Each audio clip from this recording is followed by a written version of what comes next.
Festive cheer and wild energy all in one space. Date 24th December 2024. Venue The Underbridge, East Legon. Time 8 p.m. Dress code, it's an all-white affair.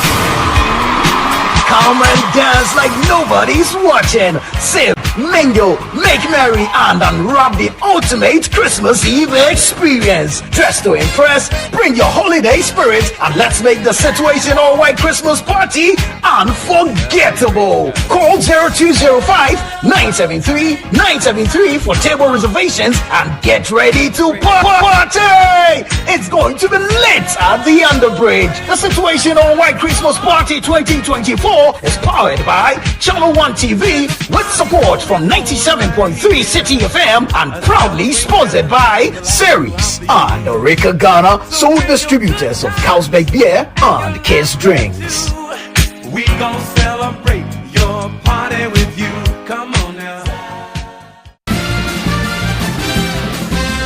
In this fast-paced world, we understand the value of your time, which is why we bring you the key stories that you need to know without any unnecessary filler. Our team of dedicated journalists have carefully curated the news, ensuring that you stay informed about the latest developments in your community, nation, and the world. From breaking news to in-depth features, we cover a wide range of topics to keep you up to date. In just 30 minutes, we'll bring you the top stories, providing you with a snapshot of what's happening around the globe, whether it's politics, business, sports, or entertainment. Channel 1 Newsfeed covers it all. Tune in to Channel 1 Newsfeed every weekday on Channel 1 TV and get the news you need quickly and efficiently. Stay connected, stay informed, and stay ahead of the curve.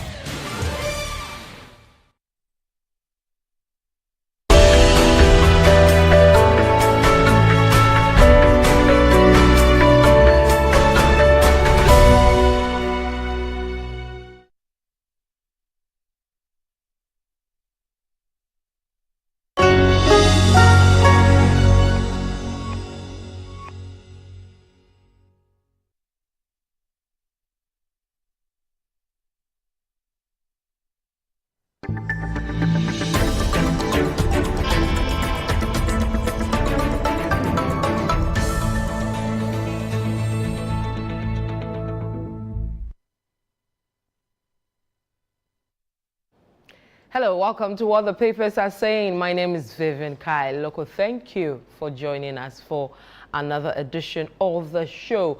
We'll basically look at the big stories for the week, and then we'll look at different angles the different media outlets have put across for particular stories. So what are the big stories? I'll tell you when I get back. Stay with us.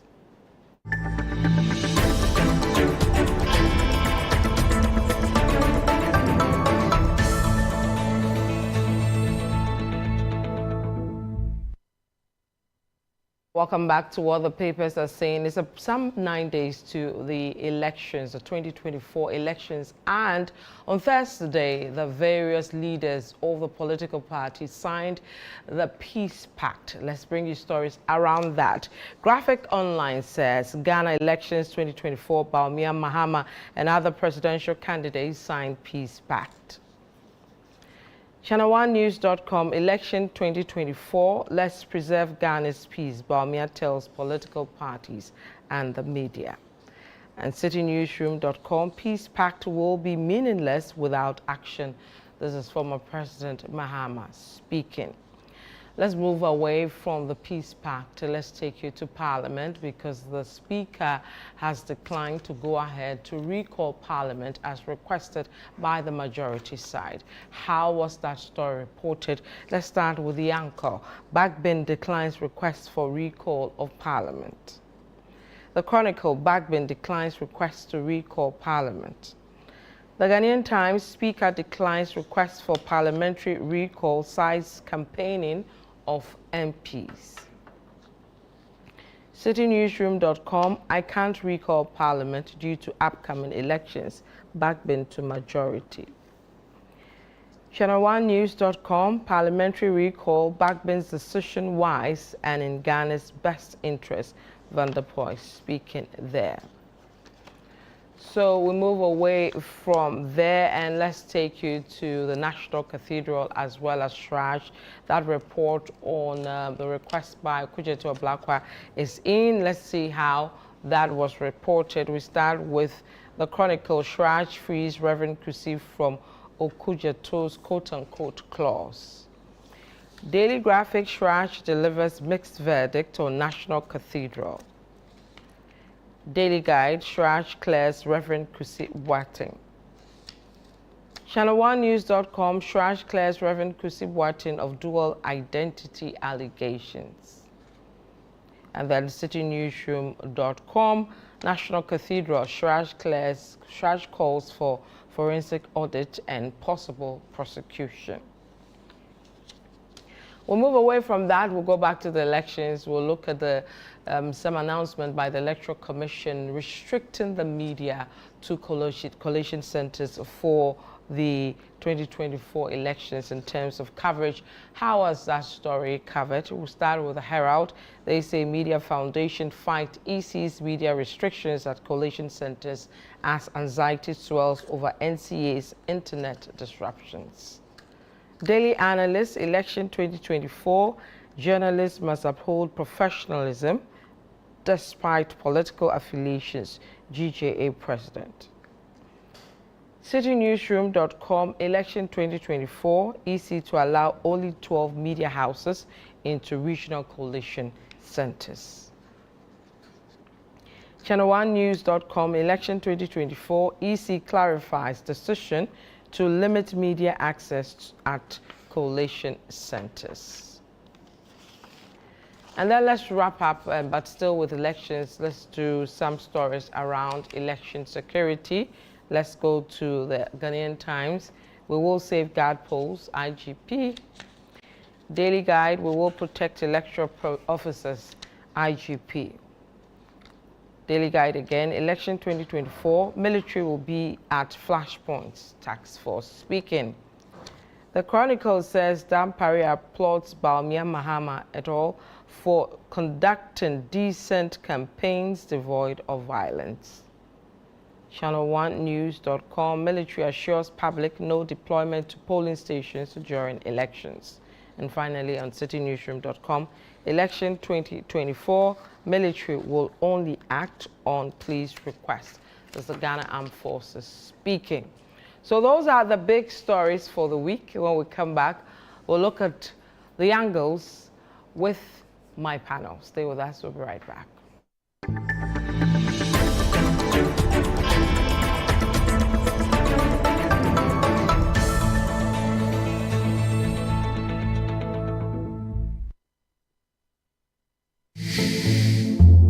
In a fast-growing urban environment like Accra, safety should not be too far-reaching. It should be as easy as ABC. Hear the real stories from those who now feel safe like never before with Response 1. We were held at gunpoint in our own home, and they got away with it. We didn't have Response 1 back then. That was the most terrifying experience of our lives. But after that, we subscribed to Response 1 to ensure that never happens again. The last time the hoodlums tried, we had installed Response 1 monitored alarm system. Their response team arrived, followed by the police, to ensure we are safe. Don't wait for tragedy to strike. Protect your home with Response 1's monitored alarm system and our theft protection guarantee. Immediate response, real protection. Response 1. Stay connected, stay protected.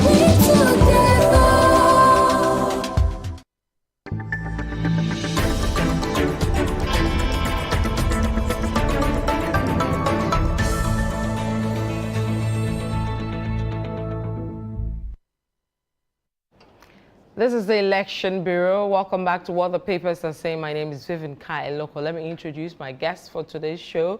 I have here in the studio Selim Adonu, here with us at Channel 1 TV as well as City FM. Selim, welcome. Thank you, Vivian. And then I also have Samir Yafi, also here with us at Channel 1 TV as well as City 97.3 FM. Gentlemen, welcome.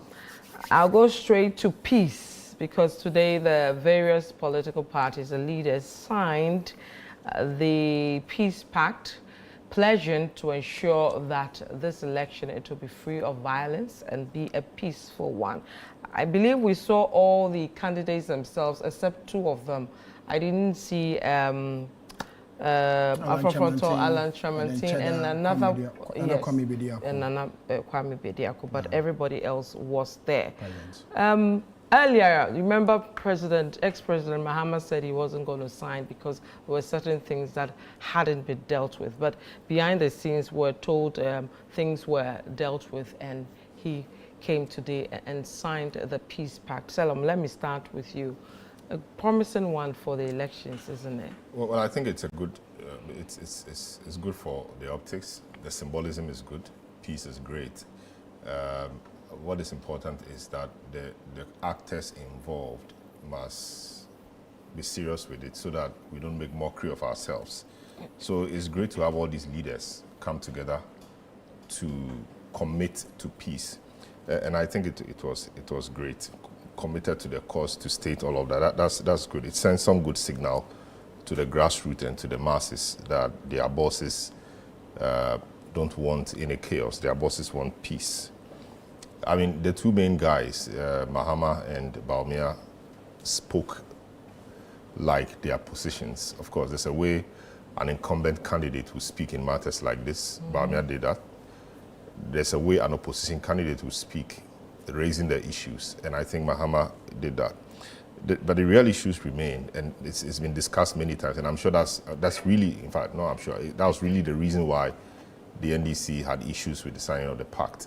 Why do you sign a pact and something happens? We're not saying anybody caused it. Something happens and there's no commitment on the part of the system or of the state to have those things investigated. That is not right.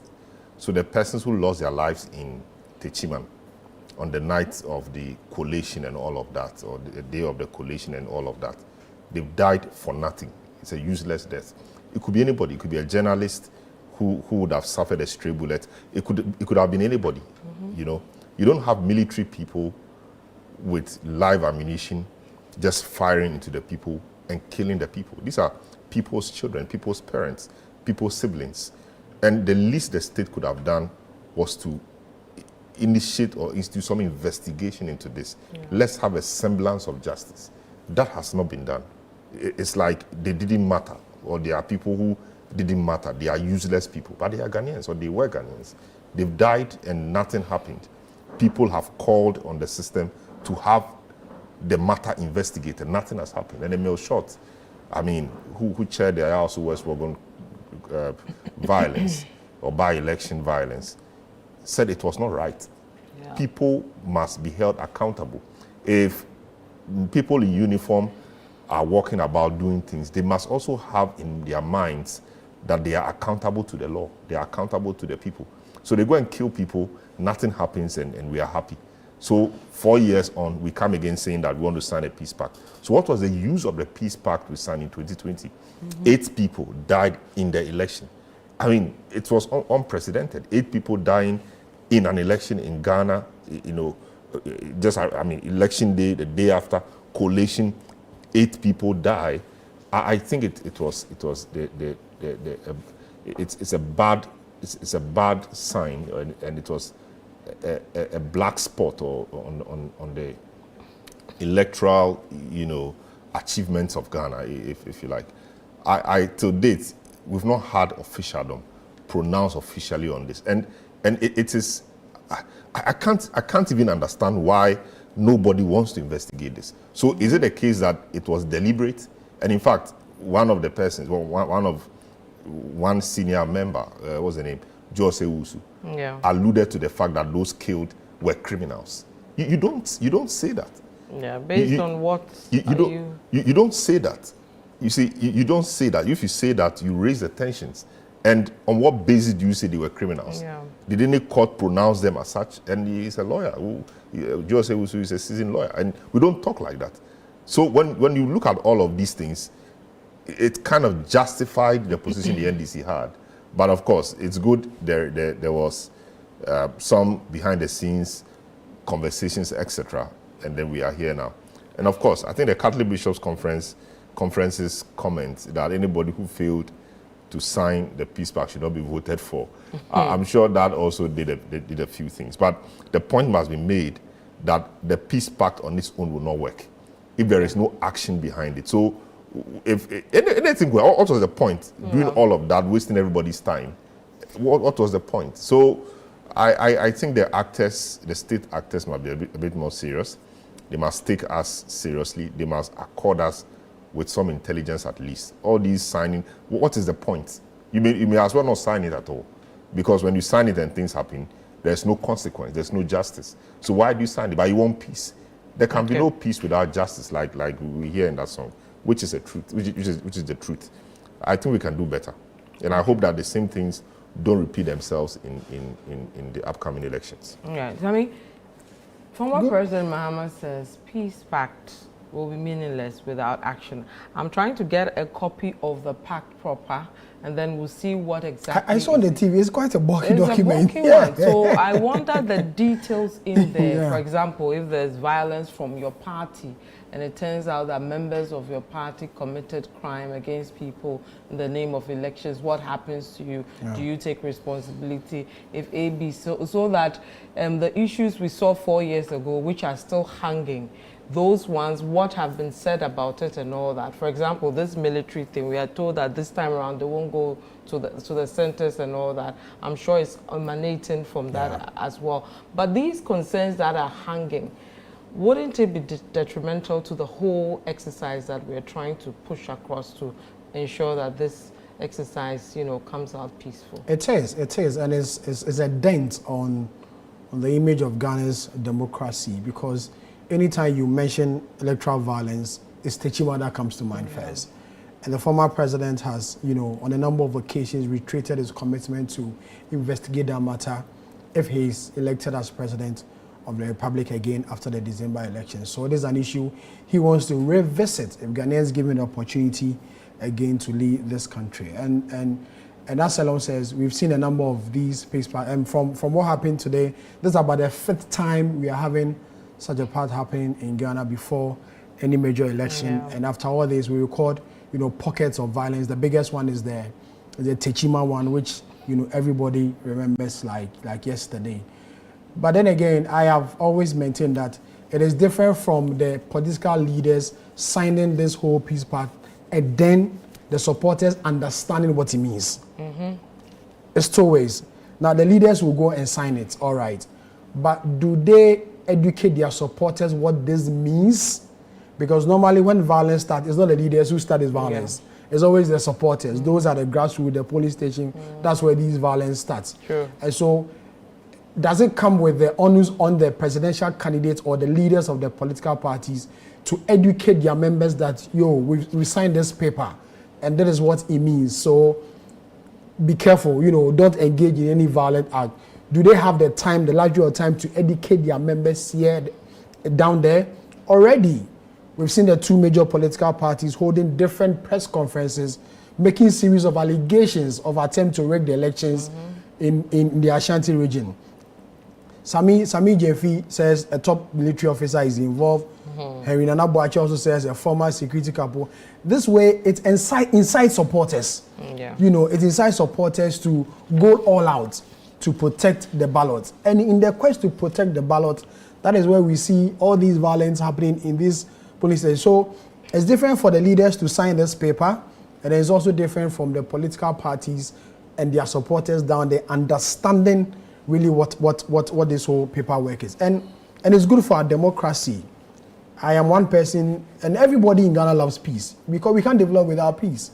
You go to other countries and you see what's happened there, and you come to Ghana, you realize that we are blessed. And so it is the responsibility not just on the political parties and their leaders, but as we as citizens to also be a part of the peace process to ensure that we enjoy the peace that we are currently enjoying. I'm impressed with the recent utterances of the IGP, who is the head of the National Elections Task Force. And he says that they are going to stamp their authority and, ensure that there is peace before, during, and after the election.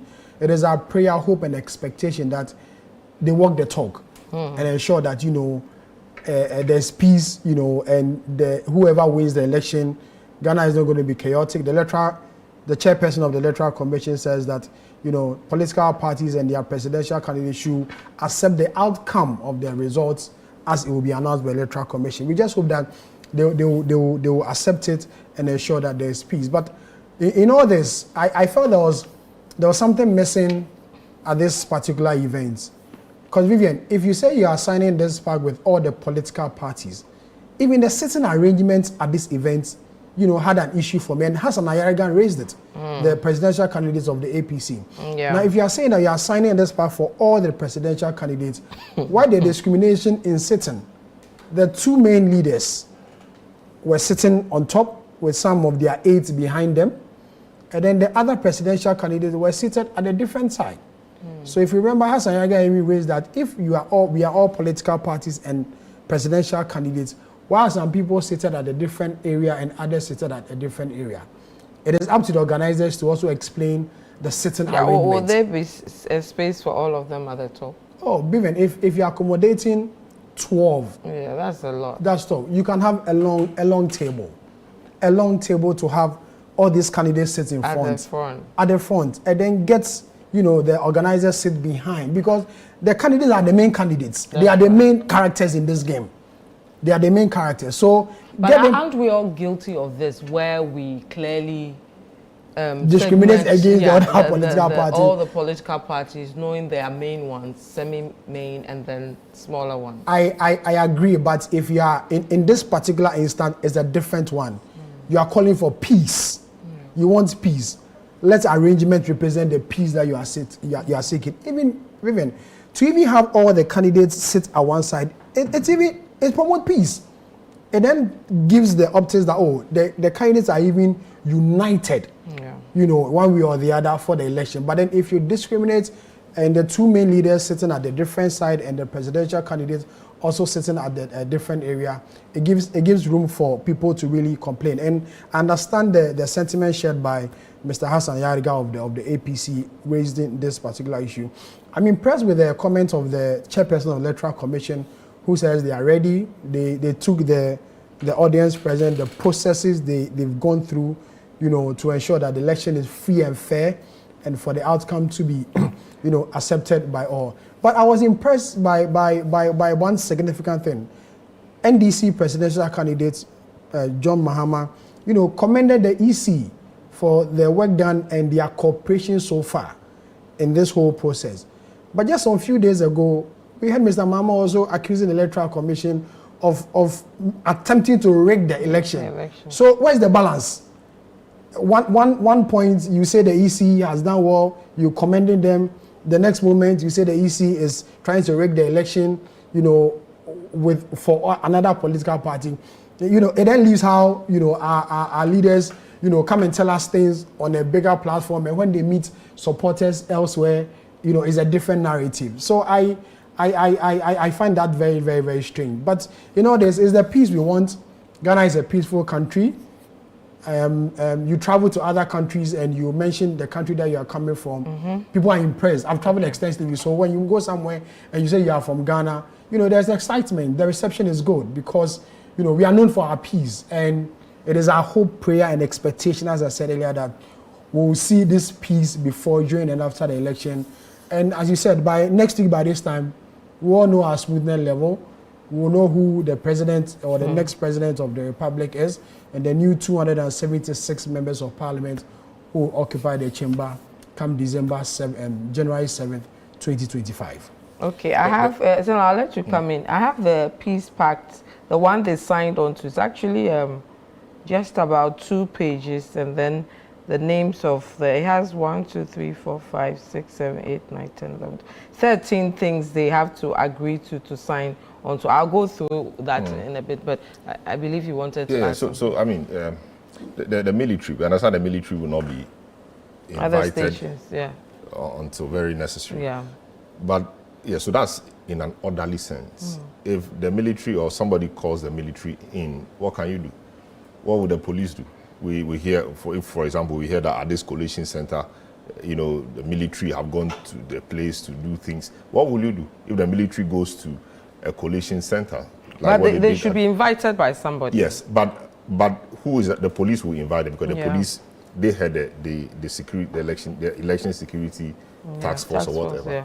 But if somebody calls them and they come, not police, somebody else. No, yeah. what would the Is police anyone do? going to question them who ordered you here? What to would come? the Police police must find out if it's coming and from drive, their side and drive them away. And then I'm sure they should have something the to point do I'm with making that. is I that, get you though. you know, it's nice to say nice things, but when you drill down, if it happens, what will you do? Yeah. We saw in Parliament the night of 6th January into 7th January.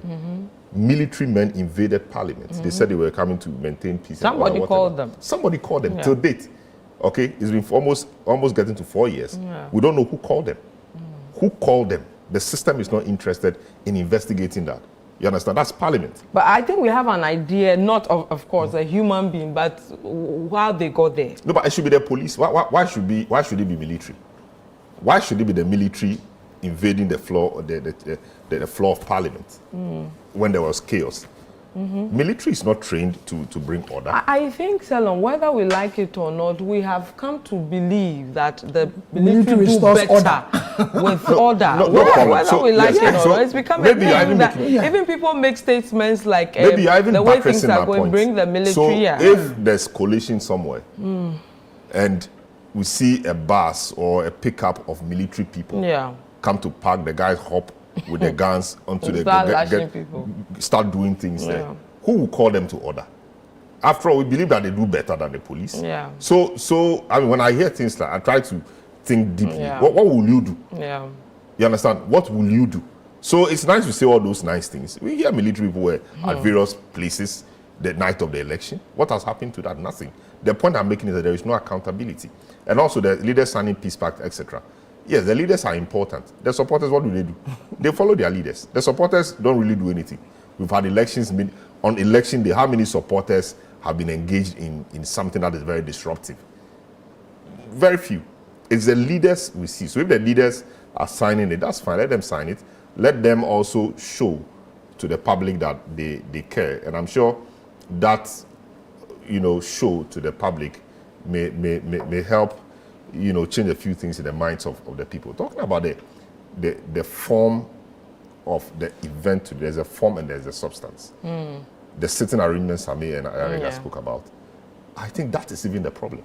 Why do you let the two guys join all the guys up there, the senior people up there, and you leave the rest to be where they have to? Like, why do you do that? It is disappointing and it is disgraceful, and it was irresponsible on the part of the organizers to leave it that way. What are you telling the people? The two men are more important than everybody else there. They are all on the ballot paper. They are all going around to campaign. Of course, they lead big parties, and we know that it's very likely or most likely one of them that will become president. But you do not. But isn't that perhaps the reason why you there do was not the entrench division? that view? Like Apalu said, it is not a duopoly. It is a multi-party democracy. And sometimes we take this, smaller parties for granted. Ayariga spoke sense. He spoke wisdom. Apalu also tried. He spoke sense. He spoke wisdom. You cannot, even if you want to do it, at least for once on that stage, let it be right. They don't have to be on the stage. They could be seated. They could be seated at one place. It doesn't matter. They could be seated at the front row, or they could be seated anywhere. Don't seek to bring a distinction between the parties. It is not correct. And yeah, you say the media and other people may be culpable, but the state institutions should not be culpable. Better. The Peace Council and all those people should do better. If the media and the other people are doing it, show us the way. You don't entrench it. So I think it was very irresponsible on their part. It was disgraceful. It did not have to happen.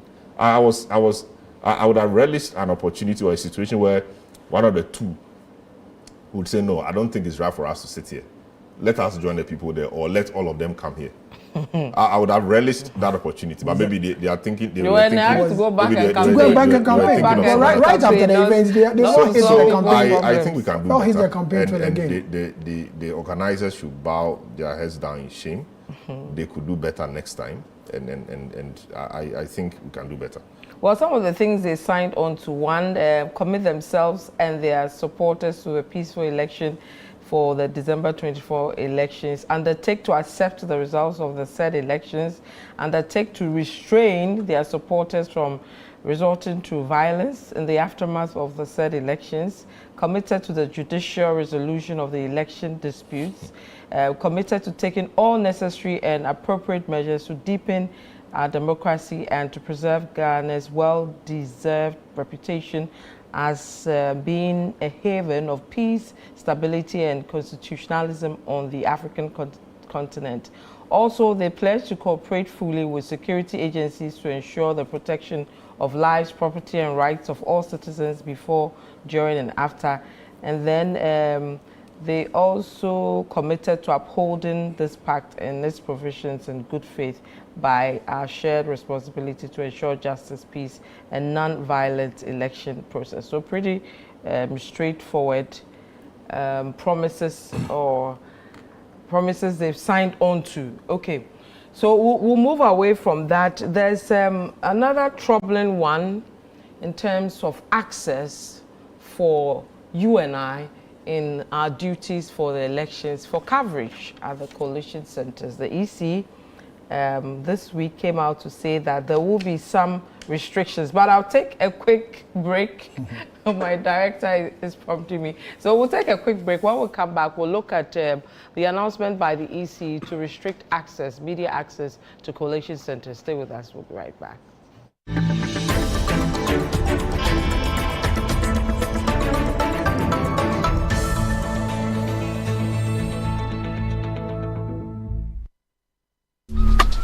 Life is a celebration of moments. Big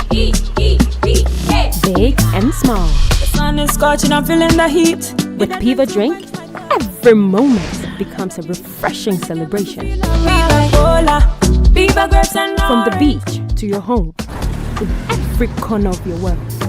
Piva Drink adds a burst of refreshment.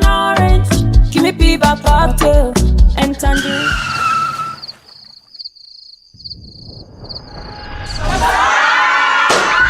Celebrate every moment with Piva Drink. Refreshment for every occasion. Piva Drink, a taste you will love. P for Piva. This advert is FDA approved.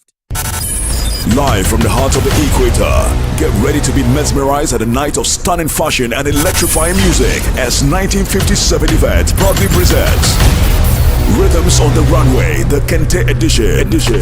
From Accra, Ghana to the world, this is a spectacular fusion of fashion and music to ignite your spirit. Enjoy live performances featuring the legendary Asabia Kropper, Edem, Amanziba, Nasi, Episode, Kamido, Kwabna, along with comedy from DKB.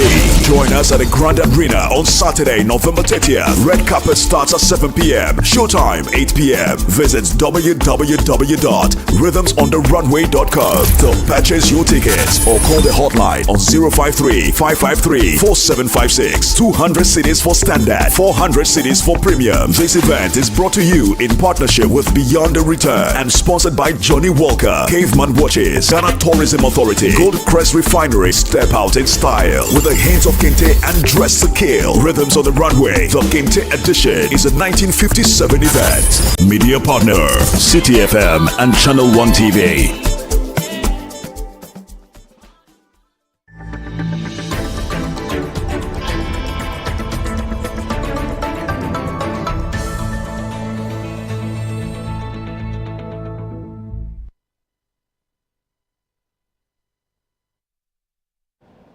Welcome back to What the Papers Are Saying. My name is Vivian Kai Lokko. I'm here with Sami Wiafe as well as Selim Adonu. We're looking at the big stories for the week. We took off with a peace pact that was signed on Thursday afternoon by all the political parties. We now move to the coverage of the elections proper and the announcement by the EC that it will restrict access to collation centers for the media.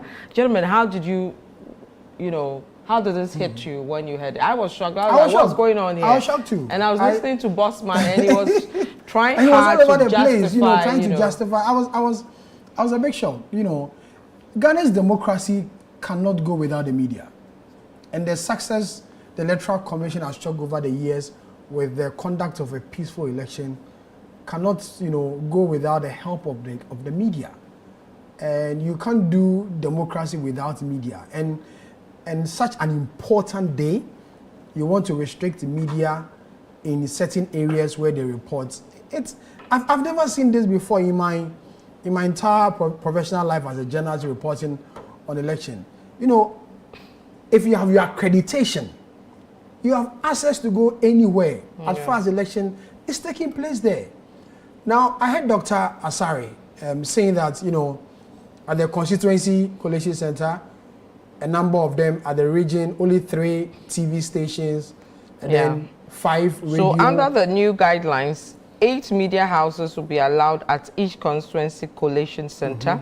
At the regional collation centers, the EC has set a limit of 12 media houses consistent of 5 TV stations and 7 radio stations. No talk of even the print. Daily Graphic and Times. And the online portals too. They are also out of it. Let's consider a constituency like Odio, which every election year is the spotlight is there. And when a journalist is going to cover that particular constituency, you will allow only 5 or only 8 to be in that particular collation center. It's never going to work. And who determines those 8? Who determines? Because I know the EC has given accreditation to media houses already. And so if I have my accreditation and I get there, is there a list for me for the EC official or the security man to check and ask which media house are you from? Okay, your name is not here. Go. I mean, how? I've never seen this before, and it has never happened before. So today the GJA and some other media organization held a press conference. They are still engaging the electoral commission, hoping that this particular directive will be withdrawn, and I expect it to be withdrawn. Already there's a trust deficit with the EC and some of the political parties, and you want to do this at this critical time. Already it goes to confirm the suspicion the political parties will have about you as far as this election is concerned. So just open the space. Let the media report whatever they want to report. Yours is just to check or verify misinformation and disinformation. Now, when you restrict, you are not going to encourage misinformation and disinformation. And this is something you are trying to kill. If you don't open up for everybody, I mean the entire media houses who want to be present, to check and verify, and you are just restricting it to a number of media houses, maybe another media house that does not have access in there can go and bring out some figures, and we'll go and follow that figure, thinking that it's from the Electoral Commission. So if you are fighting misinformation and disinformation and fake news, and there's even now malinformation. Hey, when I want to come? Where? So, for example, there's a video. Let's say let's say a video from your hometown, about you beating people, right? That video can be used in another contest. So we can say that it happened in Accra. Meanwhile, it happened in a different place. A different place. We've seen quite a number of videos.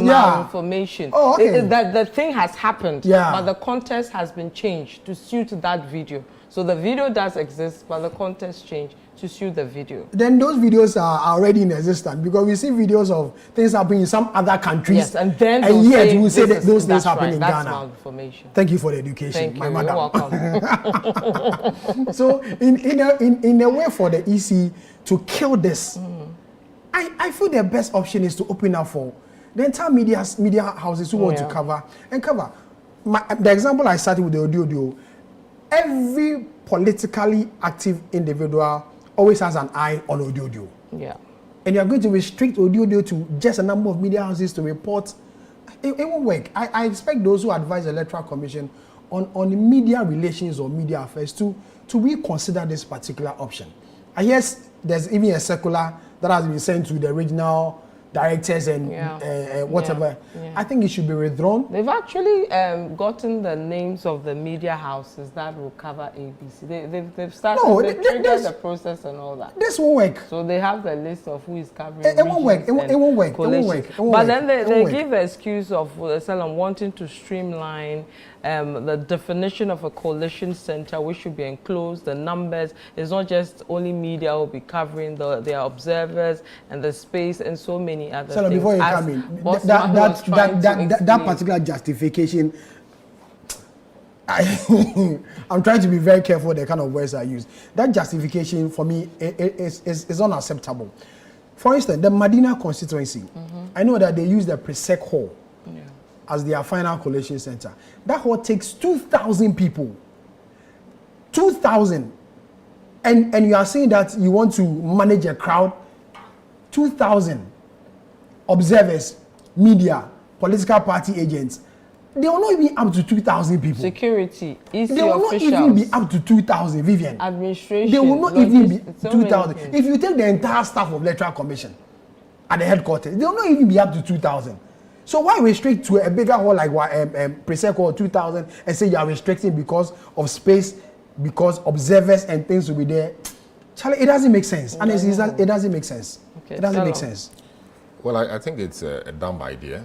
I don't think it's a very dumb idea. I don't know who whispered that idea to the Electoral Commission, and I don't think it was an idea that was properly thought through, because they had earlier accredited media houses and persons to cover the election. So with this new directive, how is that going to work? You withdraw the accreditation and say, okay, we give accreditation for these people, but because of the new directive, we are doing this. And how was it going to work? You've given me accreditation on the day I show up, and you show me a list and say that my name is not on that list, so I cannot cover. That'll be chaotic. Yeah. And is that what they want? They want that should take the shine of the election or the attention of the election. I don't think the thinking was up to the level we expected of the EC. The thinking at the EC in matters like this should really be elevated. Sometimes, you see, the guys at the EC behave as if they're under a spell. You've been trying, doing a few things. You get it wrong, people come at you, you straighten up, you get it right. We are moving small. And then you come and do another thing. It doesn't just make sense. So it's like they don't want to be right. They don't want peace. So they don't want peace. they want violence or war. They don't war. I don't want peace. I want war. So it's as if they are under a spell. And you see, it's not been properly thought through. What were they in a hurry to? What do they want to achieve? So you say how many? 8 media houses at constituency level collation center, 12 at the regional level. Yeah. And because it was rushed, or I don't know who told them to do that, they didn't think about, newspapers. Yeah. How can you not think of newspapers? They didn't think about online. They didn't think about international media. Yeah. And international media surely is interested in Ghana's election. So BBC comes and you tell BBC that, sorry, your name is not on the list. BBC is part of the 5, either what I don't know. So it doesn't make, so if Al Jazeera wants to come, Al Jazeera is not part, so Al Jazeera will be turned away. Are you local? Have you got to your... I'm just saying. International view is also important. You see, and it pains me that the EC doesn't understand the centrality of their role when it comes to the image of Ghana. Ghana economy and a lot of things are not working well. But one thing that speaks for us is how we're able to manage our elections, and then, the peaceful transfer of power and all of that. That's one thing people respect us for. And you want chaos in that process too? It's not nice. That would take center stage. The election, we will leave it and now be reporting on those things. That's not what we want to do. I'm not sure that's what the EC thought about when they wanted to do this. What the EC should be doing is to find out whose idea that was. I'm even wondering whether the idea was discussed at all. If it was discussed where? And who gave the go-ahead for the circular to be sent? It doesn't make sense. It does not make sense at all. What do they want to hide? Do they want to hide anything? This is an institution that has suffered a lot of trust and credibility issues in the last few weeks or in the last few months. Yeah. And the least, you should actually open up your system. Why did they open up their iPad meetings to the public? Yeah. It even defeats the whole thing. iPad. It doesn't make sense. Who made it possible for you to open up to the public? It doesn't make sense. You open up the thing, the process leading to the D-Day. You open that up. And the D-Day rather, you are restricting access. And why? What has happened at any collation center? Has any media person, been involved triggered in any violence. any violence at media station at collation centers. What happened at the Chiman was not a media. It was not a media doing. It was a security mishap. Yeah. It was a security thing. Soldiers just went on rampage and shot people, and the people died, and nobody is saying anything. So why do you want to restrict media access? They don't think. It's a dumb idea, and I'm surprised by now they have not eaten humble pie. They've not withdrawn that, and they are still playing around it. That's the point. Eventually, they will withdraw it. I know they will withdraw it eventually, but it just doesn't help their image unless they want to use this, take attention off, and do some other thing. And by the time we come back to it, they would have corrected or done whatever. I can't understand it. Because when I think about it, I find no justification for it. This should be the time that you want to open up. They call something the media must know, the public people must know. If the people must, it's the media that citizens must know. Yeah. It's the media that will help you carry your message to the people. Now you are shutting them out of the process. In fact, I don't know. And then you do so just on your own. You sit in your office and decide. The media stakeholders you work with, the GJ, the print pack, and all those people, they have no idea. But and the leaders are just hearing it for the first time. I actually think they actually sat down and had a discussion. Why am I saying this? The way Bossman was trying to justify that one. And secondly, after the uproar, today is the second day, right? They are interested in meeting with our various associations to review and see how to deal with it. They should have outright withdrawn it. It's the arrogance of power. You see, it's the arrogance of power. They don't want it to appear like they've done a mistake. They will withdraw this. They will withdraw it. But they want it to be like they are a listening commission. Yeah. This was what they thought or they wanted to do, but they've heard from these other people, and I mean, reason has prevailed, and so media, our partners, will open it up, so and so, but in doing so, make sure there's no disinformation, there is no misinformation, there's no malinformation, there's no... they will say all of that just to cover their faces. But it's a bad decision. It's a dumb idea. I don't know. You know the funny thing? The EC will always issue a statement anytime they want to announce something. But this particular one, there was no statement. Yeah. It was only a circular sent to the regional directors. And someone from the EC sent it to us that this is what the people are trying to do. So on election day, we would have just walked onto the centers and we were told that you are not part. And you have no idea where this decision is coming from. Charlie. Well, let's hope by tomorrow, Friday, it's withdrawn totally and not reviewed and tweakings around it.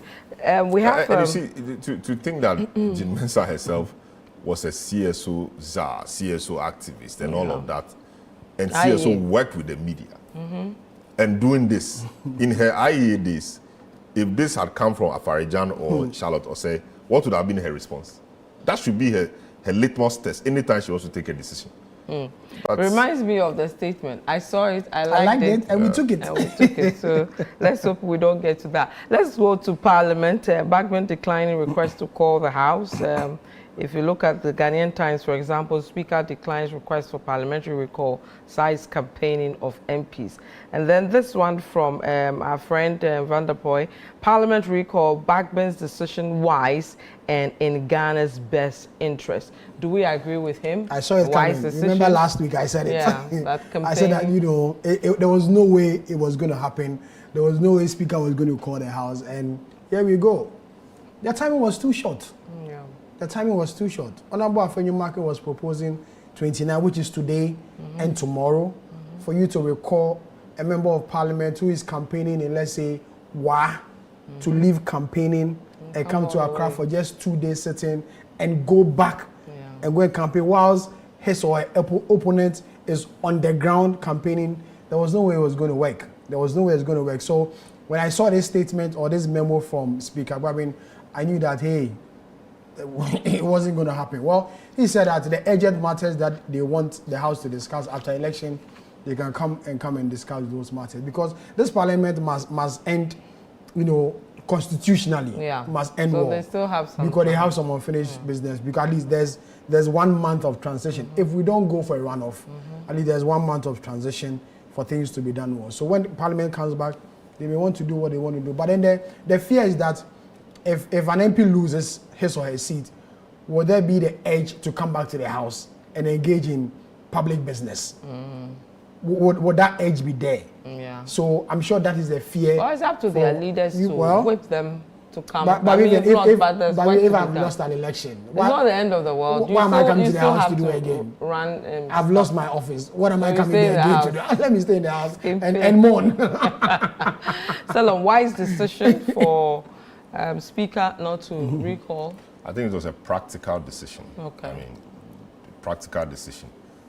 I mean, what were you recalling the House for? It was a practical decision, and I think it was also one that wanted to not to settle scores, but of course, when this started, some of us said, yes, we are drawing from the Constitution, but the Constitution is a legal document, it's a political document as well.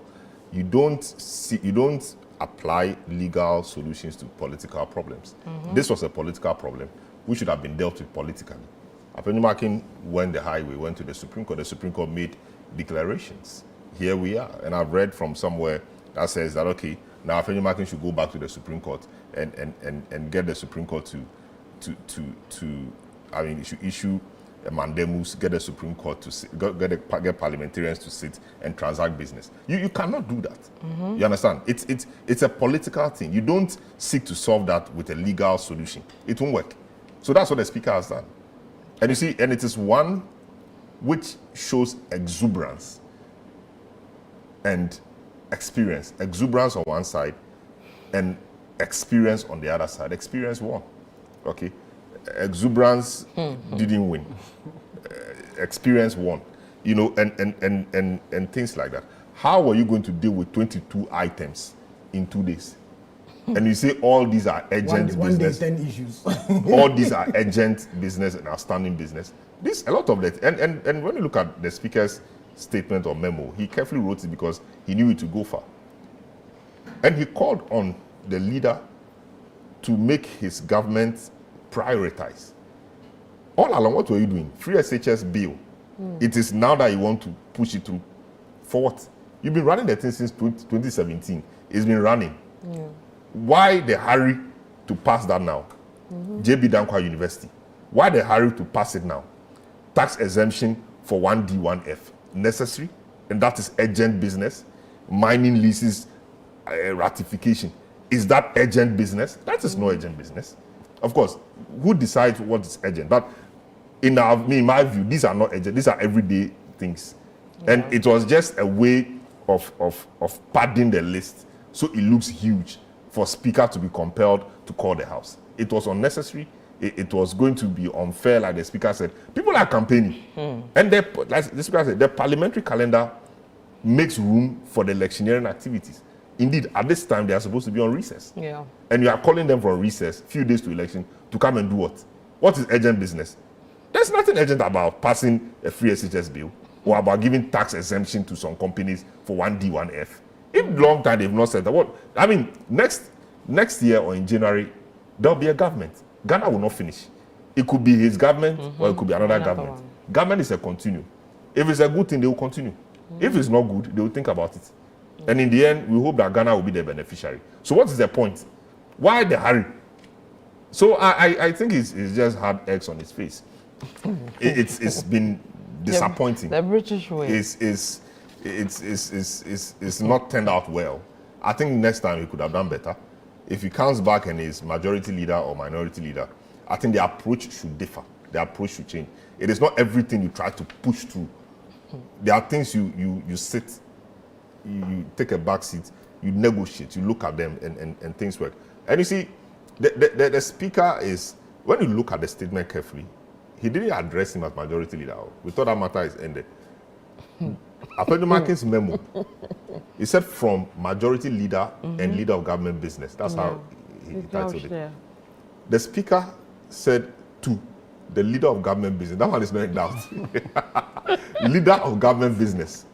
And, you know, the last but one paragraph or so, Afenimakin in his memo talked about the national interest, recalling Parliament to come deal with it, blah, blah, blah, in national interest.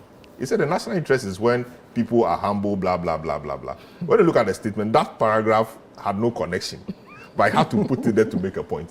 it means that things are not well. Things are not well. And we can't continue. I mean, something must give. And I don't think the way Abenyo handled this was the best. He was all over the place. Yeah. I mean, seeking to, I don't even know what he was doing. And this is the conclusion we've had. And so Parliament, CJ said we're in a constitutional crisis. Are we still in a constitutional crisis? I mean, I think the matter wasn't handled well. Well, we'll see how it turns out after the elections and when they are recalled. And you see, what may happen is that, like Sammy said, we may not even have a quorum. Yeah. Because if one side loses, they may not come. They won't turn up. Yeah, what's the motivation and to the come? key thing, the important thing has to do with the allocation for the first 3 months.